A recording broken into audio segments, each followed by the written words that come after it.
So hey, what's going on everyone, Kid here, and today we're doing seasonal reviews.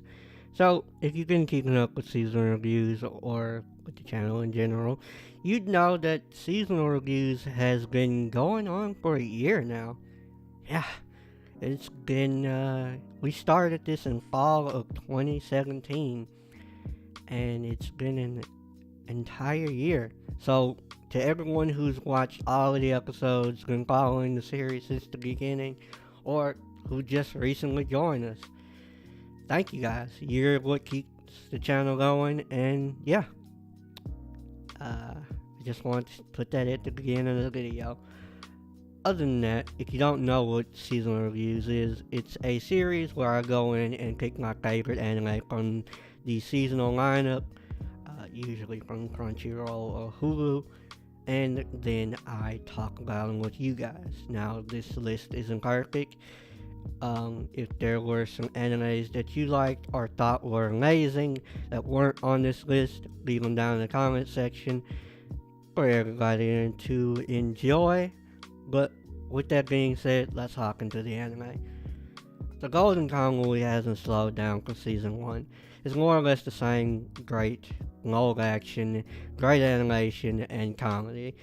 The only caveat to this is our gang has been forced to join Hijikata's group because of that fucking traitor Shiraishi. So that only leaves Lieutenant Shirley to deal with. Now, for the life of me, I can't think of anyone who hasn't or who isn't working for this motherfucker. To make matters worse, he found some crazy taxidermist to make fake tattoos for him. And this crazy freaking dude likes to turn human skin into a fashion statement.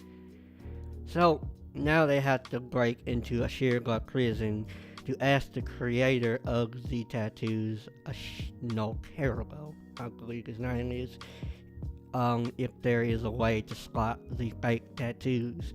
Now, the next big question on our minds is Nokarabo Ashirka's father, or is Ashirka's father dead? We don't really know. One side says one thing, the other side says other, but we won't really know until we get into the prison and ask Nokarabo himself. Oh, and then I mentioned that traitor asshole Shiraishi got found out. Yeah, that's not pretty right there. Our next show is Tokyo Ghoul Re Part 2, Tokyo Ghoul Season 4, whatever you want to call it. It's been amazing and slightly disappointing all at the same time. Having Kaneki back to his old crazy overpowered self is, well, it's a sight to see, and I love everything about it. But everything I said in the spring seasonal reviews holds up to season 4. The CCG are nothing but a bunch of murderous puppets, and with that being said, I like Tokyo Ghoul as a whole. But this is kind of an open letter to Studio Period. Fire the director. Can his ass. Get him out of that studio. The animators too, while you're at it. Get them out of there. They're trash. This could have been done a hell of a lot better. I mean, the fight with Ken and Arima was, how do I say this nicely?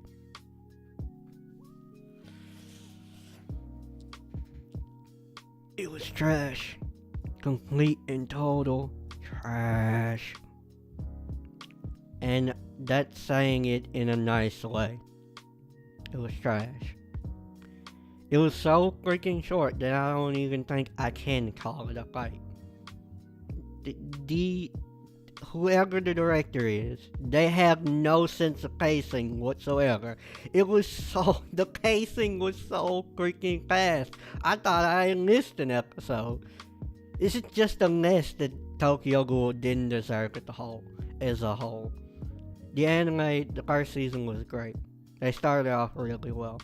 And the world itself is really good, but the storytelling and the way it was told in the anime was really, really poor, and they could have done a lot better. And then I mentioned Hide is alive. With that being said, other than a few missteps with this season, I can't help but like it because of the world itself. But again, they could have done a lot better with this.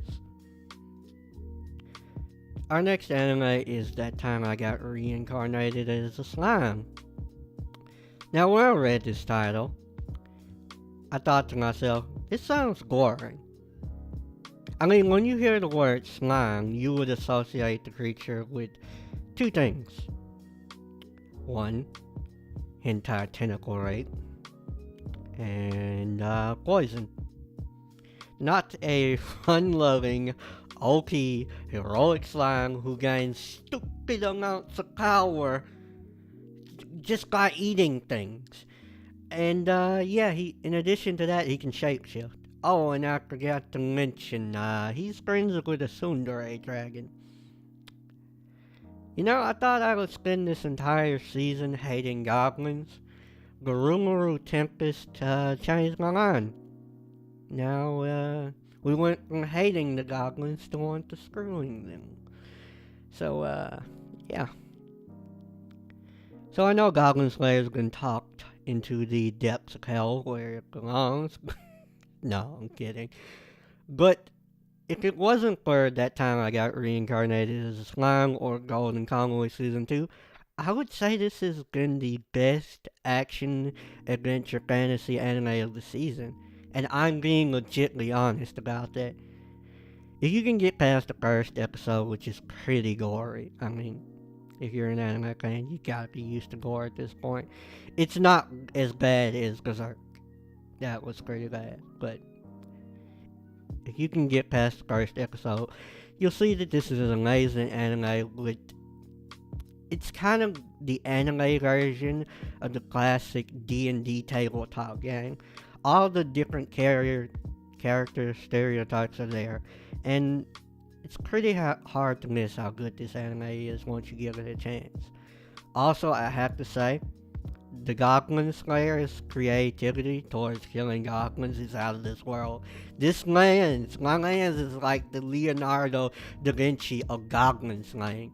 Even the freaking ogre in episode 4 was horrified by the level of goblin slaying ingenuity that this man has.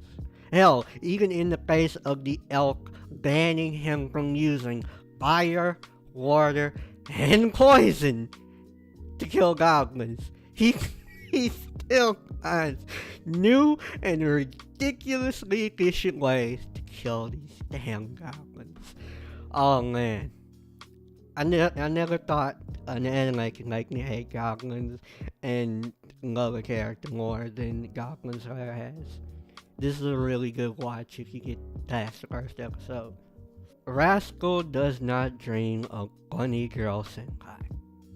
That is a mouthful, and I'm gonna be real with you guys. I've spent weeks trying to describe this anime, and that's why the video is taking so long to get out. The title is a bit misleading, and I'll admit that. I was going to watch this initially for the title, because, you know, I'm an edgelord that loves ecche and fan service. And, I also saw a meme of it on Instagram. But, to my surprise, this has been the most well put together, just flat out best anime, best romance comedy anime that I've seen in a while, and that's saying something.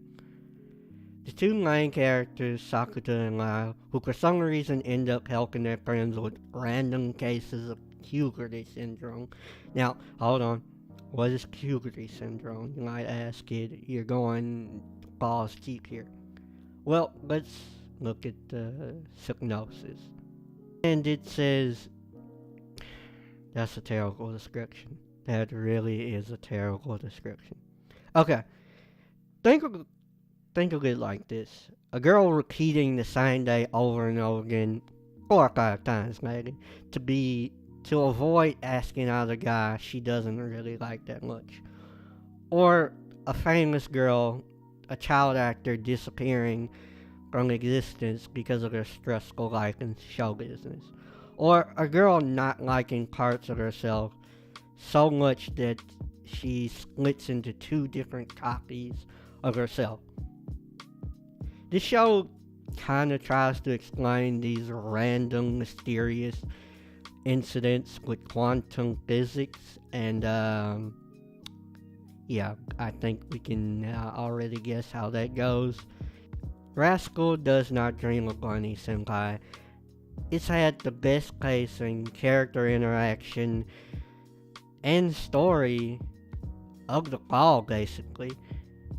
In short, Sakuta has been one of the funniest characters I've ever had the pleasure of watching. He has the right reaction to every situation, and he always has something smart alecky to say. He's basically me in a nutshell, and I've enjoyed watching every episode from start to finish. In every situation, this man does not fall short, and it makes the show feel very natural, and it often feels like I'm watching an autobiography happen.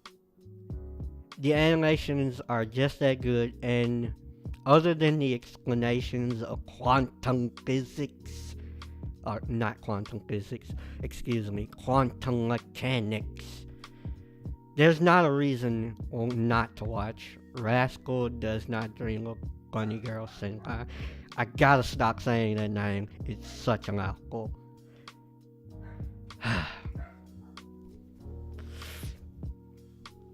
Now there are some animes that I wanted to talk about, but couldn't because they didn't make it into the lineup. Well, JoJo's Bizarre Adventure, I'm a season behind, so that's why I didn't watch season 5. But I wanted to talk about them, wanted to put them into this episode, but I couldn't for time and other reasons, so I'll just leave them in the description and put them up on screen. Go watch them, they're pretty good. JoJo's Bizarre Adventure is really good, by the way. Other than that, you can rate this far. Thanks for watching, everyone. Leave a like if you liked, leave a dislike if you didn't. Get subscribed for more videos, and yeah, can we get some likes for the 1 year anniversary? Have a silent night, everyone. Thanks for watching.